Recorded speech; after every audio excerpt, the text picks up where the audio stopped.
Hello everyone, my name is Legend Ronnie and this game is Rise of Kingdoms. EULJI MUNDEOK Commander Spotlight version 2.0. This is exactly what we're gonna talk in this video, and let's break it down. Let's go straight into the video. Now, the first two important things that you guys usually know, you've probably seen them for quite a long time. Now, I post them in every video of mine, but some people are just new and, you know, they obviously need the information like everyone else. But this is the amount of sculptures and star you generally need approximately in terms of star. The sculptures is the exact number, but in terms of star is approximately what you need to max your epics and legendaries. Right, some other few important things that we need to talk about commanders in general is that equipment only applies from the primary commander. You definitely wanna make sure that you have the right equipment on the right commanders, and talents only apply from the primary commander. So now you're probably wondering, what is the reason of the second in command? Well, your second in command commander is only a skill carrier. So whoever you put as a second in command, only the skills will have effect. The primary commander is going to be the most important one. Another general thing about commanders is keeping them at 1 star to upgrade or max their primary skill. In general, the primary skill is the most important skill on the majority of commanders. After that, you want to unlock his 4th, 5th, 6th star is entirely up to you. In some situations, some commanders, it's worth it to keep them at 2nd star and max the 2nd, but it's not a EULJI situation because he has Garrison. So once you max his primary, you can definitely go all the way to the 4th and just upgrade the skills. Primary skill, direct damage factor 750, nothing that crazy considering all the commanders that we have right now, including epic commanders with a lot of direct damage factor. So 750, I could almost say that it's a little bit outdated. Defense reduction 30%, that's very decent. So having nuke with debuff in the same time, I would say that this debuff actually overcomes a little bit the fact that it doesn't have a huge direct damage factor. Next one is Garrison, increased Garrison defense. Third one, this one is with expertise, Battle of Salsu. So if we check his expertise, it says without and with expertise. That's exactly what the expertise is doing, is just buffing his 3rd skill. So we have 15% attack and defense with expertise to the infantry. That's very, very sweet. His 4th skill, however, is pretty much the skill that hypes me so much about EULJI MUNDEOK, and I've seen him so much in action and he's doing actually really great. And we're gonna get, when we get to the pairings after the talent trees, you guys are gonna see some very nice synergy because of his 4th skill. When attacked, EULJI MUNDEOK has a 10% chance to increase his own troops damage by 100% for the next turn. Now, I consider EULJI MUNDEOK a kind of a anti-swarm type of commander just because of his 4th skill. And that could also work either in Garrison, and that could also work on the battlefield because he has Garrison, infantry and attack. Now let's go into the talents and then we're gonna talk about pairings and we're gonna detail more about this anti-swarming. This is the first talent build that I have on EULJI MUNDEOK. Now, this talent build might look a little bit odd or different to you, but if I have to use EULJI MUNDEOK, I would only using him for rallies. This is kind of a rally build situation. Can you use this build for field battles? Yes, because I would definitely not swap the talents on EULJI MUNDEOK just for field battles. I don't really use infantry, but if I ever need to rally with infantry for whichever reason, you never know, I have this build already set up. This is kind of a rally build. And keep in mind that this is the same thing that you can do on Alexander. So Alexander the Great and EULJI MUNDEOK, they both have infantry and attack trees. So whatever you see on EULJI MUNDEOK, you can do on Alexander, except the Garrison part. Alexander doesn't have a Garrison tree. Now for field battle is this build.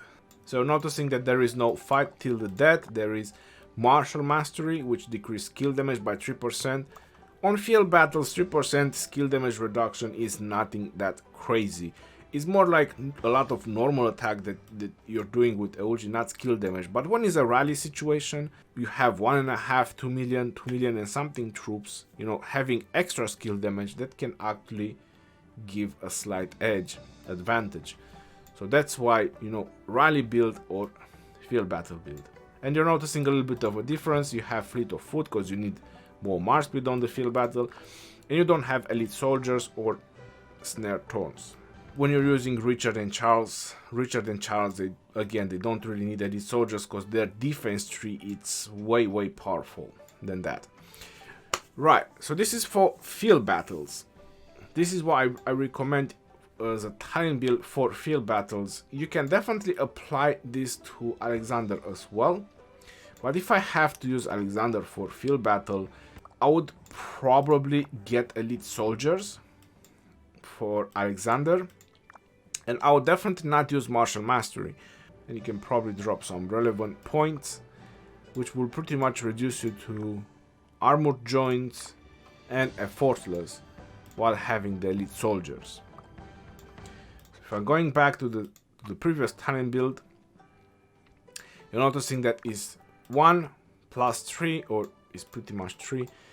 So if you do field battles, you drop fight to the death, and you drop health, and you get fleet of foot, and you get defense for Alexander. For EULJI Mundok, you definitely need martial mastery. You can definitely go with this. Why? When we're gonna get to the pairings, I'm gonna detail more about that. And now it's gonna be his Garrison build, because like I mentioned, he's kind of an anti-swarm type of commander. So for that reason, I have done this build for him with no die enemy. This is kind of an arc specific type of talent tree with full infantry, or at least as much as possible infantry. Hold the Line is a very important talent, but so is Undying Fury and Iron Spear, and so is many others from here, which reducing all damage and other goodies around here. Now again, in Arc, you definitely don't want increasing all damage, because in Arc there's already a lot of damage being dealt, because in Osiris you should already know there is 100% all damage increase. So you don't really want some even extra more damage being added. If you build a defense, or whichever defense build you want to build in Ark of Osiris for garrisoning purposes, you need to, the way you want to think about it is to be as defensive as it can be. And I think it definitely works for anti-swarming with his 4 skill, reducing the damage and actually punishing whoever's trying to swarm the building. You have a fortress, so there's quite a significant amount of attack increase, bonuses to your infantry. I would say that it should definitely work. Anyway, I have this build if I have to use him in Ark of Osiris, if we need extra defense commanders on top of my usual ones, because you know I have Sansu always ready, and other commanders. If you want to do this for your city, my suggestion would be to kind of drop the infantry part and go for Divine Favor. That means getting Kingsguard, Divine Favor, you have City Guardian, and then you have the attack part. Probably still have some points left for Unyielding, or whichever other points you can still get from the attack. For your city, I would definitely go with Divine Favor. If you want to defend flags in the Lost Kingdom, I would go with Kingsguard, getting more stats. But for Ark of Osiris or anti-swarming type of situation, even your city, if you think your city is going to get swarmed, you can even do this in your city with EULJI Mundok, because this is the purpose of this build, anti-swarming. There you go, you have all the 3 builds. You have for rallies, you have for field battles, and you have for garrison. Now let's go into pairings. The field battle talent build that I just showed you, it's kind of specifically designed for Scipio. So you can choose the field battle talent build, and as a second in command you can put Scipio Africanus. Now this is one of the builds that I usually recommend for free to play if you want to do 5 field battle marches. The synergy between these skills is really great, and if you're a free to play player and you want to do 5 marches, on the field, you can do, but you need to use pretty much all the epic commanders. And this is one of the builds that you can do using EULJI primary and Scipio Africanus secondary. If you are a T5 player and you again want to do a lot of infantry marches on the field, like 4, this is another build that I recommend to you. EULJI Mundeok primary and Scipio Africanus secondary. The reason behind it is the synergy from EULJI Mundeok 4th skill with Scipio Africanus 2nd skill.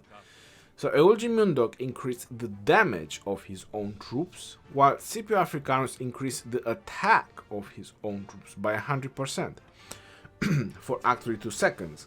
The only downfall of Scipio Africanus is that it has an internal cooldown. That is such pain to all commanders, you have no idea. But anyway, the synergy is really good. So if these 2 skills actually come together, that's a very, very good synergy for infantry in terms of normal attack and attack increase. On top of that, Scipio gives you the protection and the counter-attack damage that infantry needs. Plus you bring more troops to the battlefield, which is pretty awesome. A very interesting field battle march, EULJI Mundeok and Scipio, and for that reason is that talent build, because you're definitely not doing a lot of skill damage, you're definitely doing a lot of normal attack damage, and it's kind of an anti-swarm type of combination. But that's for field battles. I will not put Scipio in defense. Another combination that you can do with EULJI Mundeok, and that's something I tried, and that's something I was hoping that it actually have a very good synergy, was with Alexander. EULJI primary, Alexander second, that was one of my reasons of maxing Alexander, and the purpose was using them on rallies. So EULJI leading the rallies and Alexander just, max skills, because stars are at a premium cost, so you can't really just 6-star whichever commander you want. Even if I want to upgrade his star, you're noticing that I'm not so crazy high in stars. I can probably get 1 commander to 6-star and that's it. So stars, gold stars are very expensive to come by, not easy. EULJI leading, Alexander is a second in command, both for rallies. They both have skill damage, and you have the rally build on EULJI Mundeok. They both have skill damage, throughout of troop stats and buffs, so the synergy should actually be really, really great. In terms of field battles, it's actually not working as I am expecting. They both don't have any kind of defense for the troops. This shield 1200 damage factor, there's nothing crazy. So they're kind of a infantry type glass cannon situation, using EULJI primary with Alexander the Great secondary. When you look at Richard and when you look at Charles Martel, they both have the defense talent tree, and both commanders, they are built very, very defensive. So you cannot compare them with Alexander and EULJI or even Sun Tzu. Not to mention that Richard has healing, which is pretty dope, is pretty high.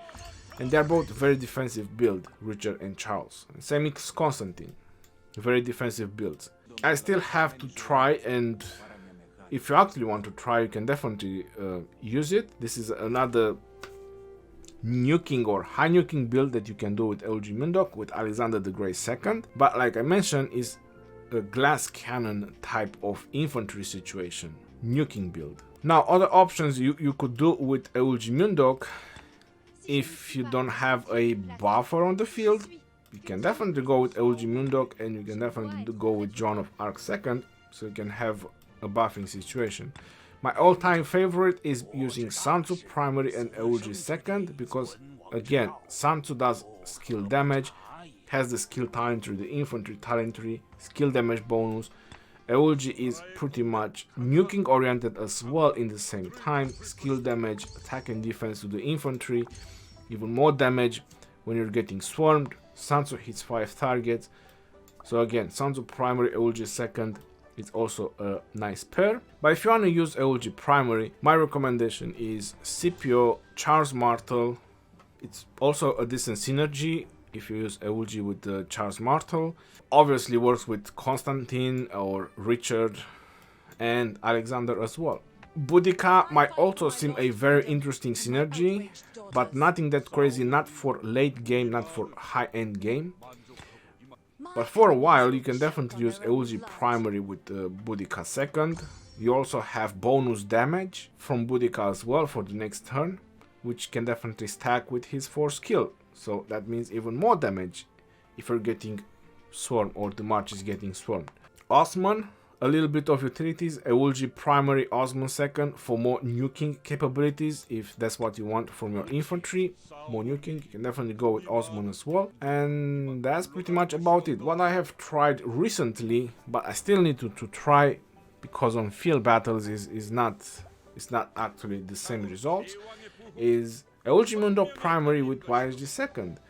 Because if you look at EULJI's skills and you can look at Alexander's skills, it's pretty much the same thing. It's just that Alexander is legendary and way more powerful, and EULJI is just a lower grade and less powerful. So you can definitely do full infantry with EULJI. You have the rally time build and YSG second.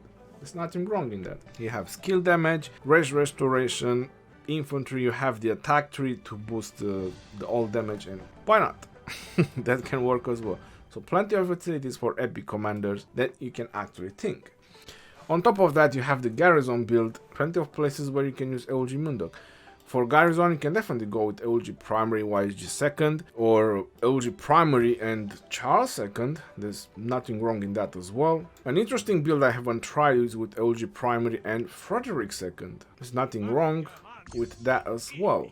Once Frederick gets his expertise, this 100% damage plus this tiny heal, and you can bring 15% more troops to the battlefield, which is pretty awesome. Plenty of utilities for EULJI Mundeok, especially if you're a free-to-play player and you're not having that many legendaries. That's pretty much all I have to say about EULJI. Again, I really like him as an anti-swarm type of commander, either in Garrison or on the field battles. If you have any questions, don't hesitate to drop them in the comment section below. This is your boy Legend Ronnie signing off. Peace out, yo, and take care.